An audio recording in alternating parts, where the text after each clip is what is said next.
It's The Last Stand. And here is your host, Brian Custer. That's right. It is The Last Stand where we bring you the biggest names in the sport. And I tell you what, in the lightweight division, our guest today, well, he's right there at the top. He is the unified lightweight champion of the world. I'm talking, he has the WBA, the IBF, the WBO, the Ring Magazine, whatever belt you name it, he now claims it. He's known as Ferocious. He is George Kambosos Jr. Champ, welcome to The Last Stand. Absolute pleasure. Just hearing you say all them belts, it's beautiful. All the hard years I've worked hard to get them all, and it was time. How does it feel being the top dog at 135? Well, it feels good because this has been a very hard road. This has been many years, but I've stayed focused. I believed in myself, and no matter what people said, I couldn't do it. You weren't going to win this fight. Don't go into that guy's backyard. You won't win. I said, no, I will win. I believe. And to know that I have everything now, to know that I'm the top dog, I don't say I'm the king of the lower division. I'm the emperor because the king would have just stayed in one country. I've been going to the different countries and taking out these guys. So, it feels good, but there's more to go. I'm so focused. I'm a stubborn kind of guy. So, these are my belts. They ain't going anywhere. How did you beat him?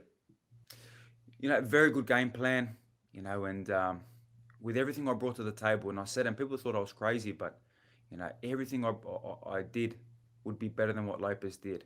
And that's what I did on the fight. But a lot of heart, a lot of willpower, a lot of grit. I showed a lot of different styles in the way I fought. I showed my dangerous counter punching, my speed, the way I move. Sometimes I had to stay there a little bit and land my big shots and push him back. The smarts, the ring IQ, the stamina, the condition. I can keep going on and on with what I possess. I feel I'm the total package, and we made it happen on Saturday night. What did you think when Teofimo came out, especially in that first round, and he was throwing haymakers? It almost seemed like he was just trying to take you out in that first round. Look, I knew that he would because, mentally, I got under his skin. I broke him down many months, before we even, graced the ring. I knew he was going to come crazy, the emotion. And like I said, leading into the fight week, and if he listened to me, he would have learned a few tips, but he didn't. I said, there is no emotion for me. This is not personal. This is business. There was a lot of emotion on his side. So I knew he'd come crazy, but I knew that would set up the beautiful shot for me to land and hurt him and get my respect straight away. And he stepped heavy on that front foot. That jab was a little bit too low. That chin was right in the same position. I moved to the outside, landed my right hook, and down he goes. And that really started to change the fight. But I knew I would land it. If you listen to a few of my interviews leading up to the fight, I said I'll land something big. I'll probably put him down in the first round. I might even knock him out, but I'm happy I didn't knock him out because then people have been saying it's a lucky punch. I'm happy the way the fight went, and great game plan. And this is your new champion now. What went through your mind when you connected on that punch? I think it was second round and you dropped him. What went through your mind as you saw the count and he was getting back up? Actually, it was the first round. I First round, yeah. put him down straight away, and I said, you know what? I told you, I would land something good, and now you respect me. Now the fight really begins, and when that bell went, I literally went off at him a little bit. And I told you I'm still here because they predicted one round. I said, hey, I'm still here, and I put you on your ass. Now let's fight. And I knew he would know that he was in a dog fight. That Kambosos came to fight. He can pop. He's got a lot more power than what they thought. He can move. He can take a shot because a lot of shots that he threw. Not many of these lightweights would have stood a chance. We saw Lomachenko move around and run. We saw Commey get put down. We saw these other guys get dropped. But I'm made of something different. I'm cut from a different cloth, and I was prepared to do whatever I had to do to win that fight. I said it to my people around me. I'm willing to die tonight to win this fight. So don't even dare think of doing anything. I'm coming to win this fight with everything I have. So with that in mind, then what was going through your mind then when he connects in the 10th and you go down and, as you're on the canvas, what was going through your mind at that point? I was angry at myself because, I was putting on such a masterclass, a clinic, and, I got a little bit too excited. Round 9, I landed some really good shots, and round 10, I landed some good shots early. But the crowd was going off, and just knowing how long this fight took, I tried to finish the show a little bit. I thought, you know what, I got him in a position where I can get rid of him. It was my mistake, not that he did anything good. So, He landed the shot, buzzed me for a split second. I got up and I said to myself, you know what? Now this is where you show you're great. This is where you're a true warrior. The last 10 rounds don't mean nothing if you don't come through these next 2 rounds. And obviously, I had still a minute and 45 to go in that round. So, I got through it. I ended the round very, very good, very strong. Came back to the corner. I was laughing, I was smiling, and my coach said, "What are you laughing for? What's wrong?" I said, "You know what? Because I made the mistake there. Now I'm going to punish him for 2 rounds. Watch this." And I did. I busted him up in round 11. I think round 11 was my best round of the fight. And round 12, I closed the show, and there you have it, your new champion. You're right. Honestly, George, do you believe Teofimo and his father underestimated you because there was no rematch clause, which is odd? Do you think they underestimated you? Now, with the IBF, there is, with me being a mandatory, no matter what, there is no rematch clause, and it's a beautiful thing because now I can do what I want to do. I can chase the biggest and best fights that I want to pick, and I know Lopez wants nothing to do with this now again. Um, did they think I wasn't a threat? No, I don't believe so. I think they did prepare as much as what I said in the lead up, and try to dig under him and get under his skin. I think they prepared very well, but they knew what threat I had and what I brought to the table. And he saw in my eyes when we first locked eyes at our press conference back when Jake Paul fought Ben Askren on that weekend when we had the big press conference. He saw the fighter he was dealing with, and I saw the fighter that I was dealing with, and I knew that I was winning this fight, no matter what way it went. I was going to win this fight before I stepped inside them ropes. The way I walked to the ring like a true warrior, and they booed me. I knew I was going to win this fight, and I knew they would applaud by the end of the fight. You talked about how you knew you had him mentally. At what point before this fight can you point to specifically where you looked at each other or something, or maybe he did something and you said, "I got him. I know I got him. I know I got this fight." Back in April when we had that first press conference, when he was carrying on, he took his shirt off, and then he was doing some crazy things, and we faced off, and I could just see it in his eyes. And when he looked away, and if you go back to that face off, he touched me and he goes, "Hey, I'll give you that one. You're not going to get another one again." And I turned around and said, "I'll get every single one." And every time we faced off, he did not get one. I did not give him an inch, and I knew in the fight I would not give him an inch. And even in round 10, when he did put me down, I got up, and he probably thought, this guy is made of steel. He's made of iron. I can't get rid of this guy. And again, I didn't give him an inch. So this is a game of inches. When you give your opponent a little bit too much, it will build their confidence. It really is like a fire. You put a little bit of gasoline on it, it's going to explode. So you don't want to give them that confidence. You don't want to give them any bit to have any more confidence and come into that fight any better than they will be. Champ, how did you stay so focused despite Lopez coming down with COVID? Fight gets postponed. Then there's the promotional issues with Triller over where it's going to happen. Finally, it takes place then on DAZN.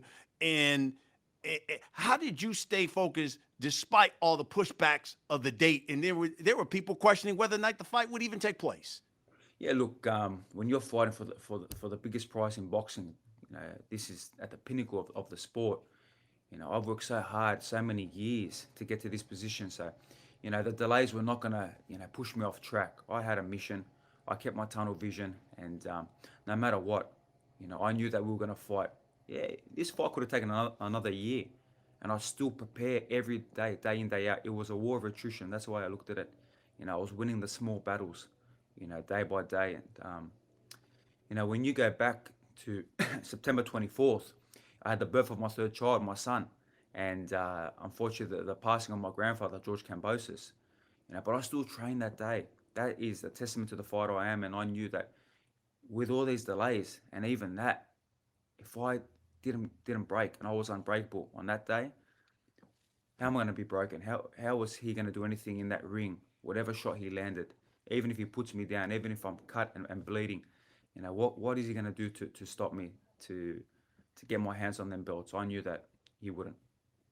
And I love how you talk about how focused you were, because I got a sense that you felt like he wasn't focused because there was a quote where you said this guy is going to all these events around town like a groupie, end quote. Yeah, look, that was just some more mental games as well that I played with, and but we saw it. We saw him going to all the fights. While I was in Sydney, Australia, preparing like a madman, possessed in the gym, 3 sessions a day, on the road, putting in the miles. I'd see him going to the fights, seeing him going to the UFC, going to the Canelo fights. And you know what? It didn't drive me mad. It didn't frustrate me, but it gave me that obsession that okay, enjoy it, enjoy it. I'm in the trenches, I'm in the dark. Enjoy the bright lights. And when I do get my hands on you, I'm gonna make you pay. It's all said and done now. That's a thing of the past. I know how well I prepared and next level I'm gonna go to. I'm not the kind of champion that is gonna be a one-hit wonder. And like they said in the press conference, this is your one hit. No one's gonna hear of you again. No, this is gonna be a long reign. This is gonna be a supreme reign, and if anyone wants to come and get it, like we say in Greek, Molon Love, come and get it, but just be prepared to have the same fate sealed like Lopez. Do you get the sense, champ, that Teofimo Lopez felt like the victory over Lomachenko was the pinnacle for him instead of a launching point? And if that's the case, how do you prevent this victory from happening, that from happening to you? Yeah, look, when you're the hunter, it's a different feeling to being the hunted. So he was the hunter against Lomachenko, even though he had the IBF world title. He hunted him, and it's a different feeling, and that's how I was. I was the hunter hunting him, and the pressure was all on him. Now I'm the one being hunted. You got everyone calling me out, which is great. I love it. I thrive on it. You know, let them hunt, but they will fear as well because this is no easy gig. This is no easy, step to what I bring to the table, and I'm just so focused. I really want to train. I want to train right now. I wanted to train straight after the fight. My team won't let me. They've locked the gym. They said, you ain't going nowhere near, a boxing gym. You need to rest because you have put so much work in. But that's the kind of fighter I am. That's a testament to who I am. And this will be a long reign. They are not taking this off me. So it begs the question, who does the champ want next? Well, there's some very good fights in the next couple of weeks. Obviously, we kicked off the lightweight month of great fights, and I showed what I'm about. I showed the world. It was probably the fight of the year. I impressed. So I want to see who impresses. I love the Devin Haney fight. I love the Lomachenko fight. I love the Tank fight. I love all the fights. I want to fight all of them. But I want to see who impresses first. I will be at the Devin Haney, Jojo Diaz fight in Vegas. I am just having a look. I'm just scouting and seeing, these guys. But again, I'm there as a fan too because I love the sport so much and I think it's a very good fight. And I probably will rock up to the Gervonta Davis fight as well and have a look. Whoever impresses, whoever comes out and shines real good, most likely they will be picked. But the best thing is I have the choice now. I'm the guy in charge. The guy who no one believed in, the underdog that wasn't even meant to be here. The guy who's going to be an easy win and never heard of. Now I've got the power. It feels good, but we remain focused. That's fantastic. So let's talk about just some guys who talked about you publicly. Let's start. We had Devin Haney on the show, and Devin Haney said, look, I had a handshake agreement with Teofimo Lopez. If he's take care of his business, I take care of my business. We're supposed to get it on. He's got a big one with Jojo Diaz. Do you look at that one and say, well, I'll take on the winner of that, even though, Haney has already come out and said, hey, Kambosos, let's get it on. Or do you wait to see the other fights, how those other fights play out? Yeah, look, I love the Haney fight. There's a lot of mutual respect there. We chat all the time, and he's got the WBC title, I've got the WBC franchise belt, so it makes a lot of sense. So he has to do his job this week, and I think he will handle business, but he's a good fight as well. So we'll see. He will do his business, and then I want to see Tank do his business, and you got Lomachenko as well in the mix. Look, Ryan Garcia got a great name, good kid. Showed a lot of respect to me, reached out, sent me some messages. He is in the mix as well, but I want to see him come back and have a fight. I want to see him show a little bit before he gets that opportunity. But again, that could be an option as well. It depends on them now. It's on them. Who's going to impress the most? I fight for the fans. I fight for the best fights possible. You saw on the weekend, I give my life for the fans to have that enjoyment. So it's on them now. I want to see what they do. I love it that you mentioned Ryan Garcia because I was going to mention the tweet that he sent out about you, but you just answered it. How about Shakur Stevenson? Shakur Stevenson tweets and says, "Get some rest, champ. Congratulations, but I'm ready to come over to Australia." Yeah, look, a lot of respect there. He sent the tweet out. I did see it, and the good thing was that all the tweets were not, disrespectful. They respected me. They said, you know what, this guy just went and done it. What a warrior. What a fighter, and they respected me, and I respect that. So yeah, that's a possible choice as well. If he's willing to come to Australia, he's got the 130-pound belt as well. We could probably do something there. I can make that weight, no problem. We can meet someone in the middle if that was a possibility. We'll see. There are so many options now. Like I said, the best thing is I'm in position. I get to pick and choose, and eventually I will take them all out. That is a fact. I love that. And considering all of these guys seem to be coming out of the woodwork, do you think it's because of the belts, or do they just because they say, "Hey, look, George may be a great guy, but I don't really believe if he's still an elite top fighter."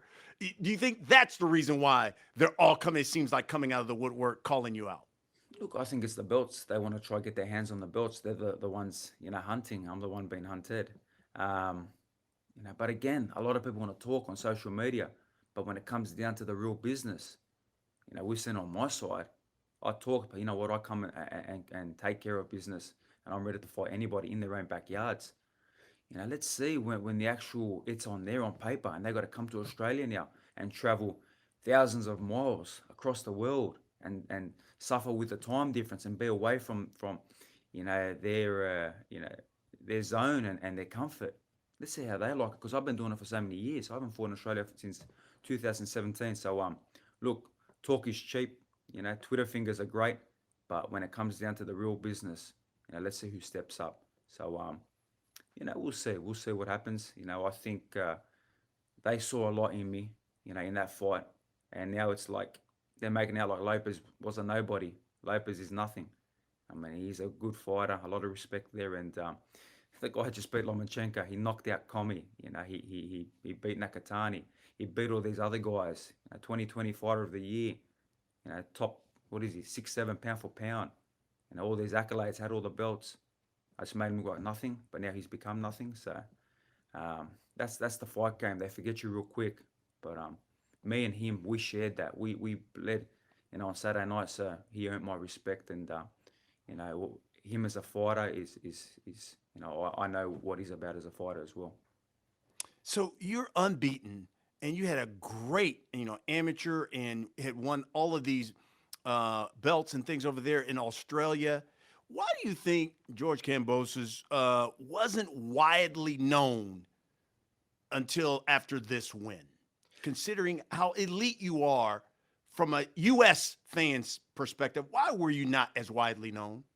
It's because I'm from Australia. What I mean? They again, no matter what I did, I beat these former champions back to back, in their hometowns before the Lopez fight. I was sparring partner for Manny Pacquiao. I was training in America, but at the end of the day, I represent Australia. I obviously represent Greece as well, but I live in Australia, and we have that stereotype, from here to Australia that, we're not pushovers, but they'll get the job done. But they didn't realize the hard work I've put in the gyms here, the sparring partners. I've been in the US system for so long, the rounds with Manny Pacquiao.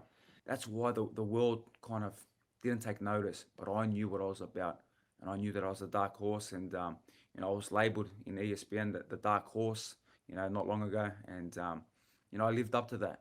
I took my ride, my moment came, the bright lights came, but the amount of hours in the dark, showed when the bright lights came. So we done the business, and the world is talking now. I think there's a lot of good support, a lot of talking, and it's great. We keep building from it. You mentioned it, and it's true. Manny Pacquiao said that you were his favorite sparring partner.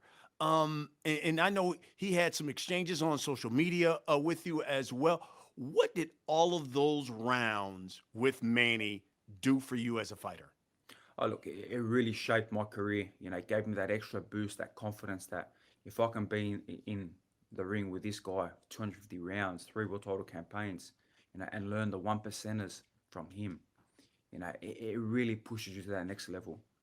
The way I looked at it is, if I'm here with this all-time great, a guy that's achieved so much in boxing, more than anybody will ever achieve. No one's going to achieve what he did with the divisions and the world titles. What's anyone in the lightweight division going to do to me when my time comes? I mean, so look, he backed me, he supported me, he knew that I'd be champion. He said it back in 2018, "You're ready to be world champion." I said, "My time will come. It's not ready yet. My time will come," and it did. I saw his tweet. Obviously, I was so happy with that. I know he was proud, and it's great to join his club, world champion. I finally joined his club as well.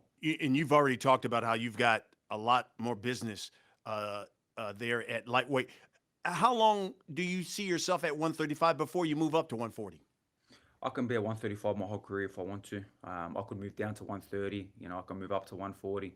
I got the kind of body type that can, fluctuate real quick. Come down or go up, and still be very strong and be extremely fast. But there is a lot of business at 135 right now, and there's no distractions at all. I'm not even thinking about any of that. I want to continue to cement myself at 135. I am the top dog now. I am the emperor, the best lightweight in the world, and I want to continue defending my belts. Like I said, this is going to be a long reign. I'm going to hold these belts for a very long time. All right, Champ, for those who come on to the show, we allow people who listen and watch submit questions through social media. We got a number of them for you, so we'll just get to a few. The first one comes from Twitter, comes from Lord from Twitter. He says, "What weaknesses did you see in Teofimo that made you think, oh, I can definitely beat him?" Look, I knew mentally I'd get under him. I knew I could break him there and get him emotional. Um, I knew that his speed was nowhere near mine. I thought his feet were flat, and I could really use my movement and my angles, the stamina, the conditioning as the rounds went on. But when you compare the hearts and how much I wanted this, how bad I wanted this, and like I said, I was prepared to die.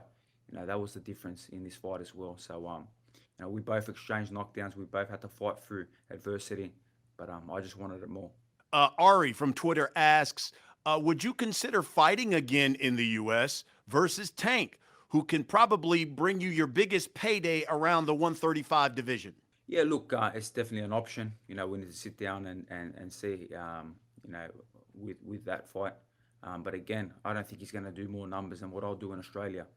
He does, good stadium fights, respect there. Sorry, he does good arena fights, respect there. But I'll do stadium fights, 80,000 people in Australia. So, we'll see. We'll see what happens. There's plenty of fights, and I love them all. Chrissy from Twitter asks, what's the first thing you're going to do when you finally get back home? I'm gonna hug my kids. I'm gonna give my kids a big hug, and I'm gonna put the belts on them. They're saying there's gonna be about 5 or 10,000 people at the airport, so that's gonna be pretty crazy. But the first thing will be with my kids and spend that time with them. That's great. David from Twitter says, do you think all the extra time you had from the fight being postponed so many times help you prepare? How might this fight have been different had it happened when it was originally scheduled? Look, no matter what, I was going to win this fight by any means necessary. But, when this fight was postponed, I went back home. I waited to see what was going to happen if we're going to be ready to fight that August 14th day, and it didn't happen. And I went back home to be with my family. But I said to myself, I'm going to get better. Every day I'm going to get better and better and better. And that's what I did. I sharpened my skills. I got sharper with everything I bring to the table, and I got better. So, maybe June 19th would have been even a more difficult fight, but I just got better every day, and I really put on a show on the weekend. VAR asks from Twitter, were you afraid at all they were going to rob you if you didn't win that 12th round? No, I was very confident that I won the fight. I believe it was 9 rounds to 3, both exchanged knockdowns. And, I had the respect of the judges, and I knew that the right man would win the fight. And I thought, if they don't give this, then there's going to be a big problem. There might be a riot in here. There might be a war, because Australia and Greece are not going to be happy. So, for the sake of the countries, give the right man a decision. But I knew I'd won the fight, and we're happy with the decision. Lastly, Lou asks, is fighting in Australia really an option due to the 2-week quarantine? Well, that is pretty much not in place anymore. So yeah, 100% is an option. We fill out big stadiums. If people have their vaccination, to come to Australia, then there is no problems. And for an event that big, bringing the undisputed championship, bringing all these belts back home, against a possible Haney or Lomachenko or Ryan Garcia, Javante Davis, even a Lopez rematch, Shakur Stevenson, that is massive. That's going to do huge numbers, and anybody can get into Australia with a fight like that. Okay, champ, we've come to the last segment of the show. We call it The Last Stand. I'm going to ask you a series of questions. You just give me the first thing that comes to your mind. You ready? I'm ready. All right, here we go. Bigger upset, Jeff Horn beating Manny Pacquiao or George Kambosos beating Teofimo Lopez? Kambosos beating Lopez. Who do you think will be a tougher test going forward? Ryan Garcia, Devin Haney, or Tank Davis? None of them. Ooh, I like that one. When it comes to Australian boxers, who's the GOAT? You're looking at him right now, George Kambosos. Okay. And before you, who was the Australian GOAT? I'd have to say Jeff Fennick or Costa Zoo. Okay. Got Costa Zoo. I love me some Costa Zoo. Okay. Ultimately, in what weight division do you see yourself ending your career? I think at 140. Yeah, I think 140 will be the highest I go. Last but not least, by this time next year, George Kambosos will be, you finish it. And still reigning supreme with all the belts. Whoa. So you're saying undisputed? Yes, I got all the belts. I will continue my reign, and the world will be supporting me, will be behind me.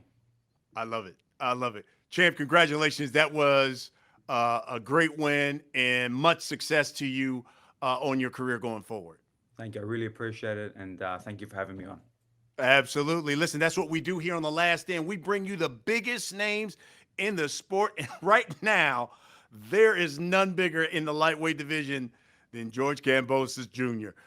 Champ, thank you for being on the show. And folks, thank you for watching. We'll see you again next week. Definitely. Appreciate it.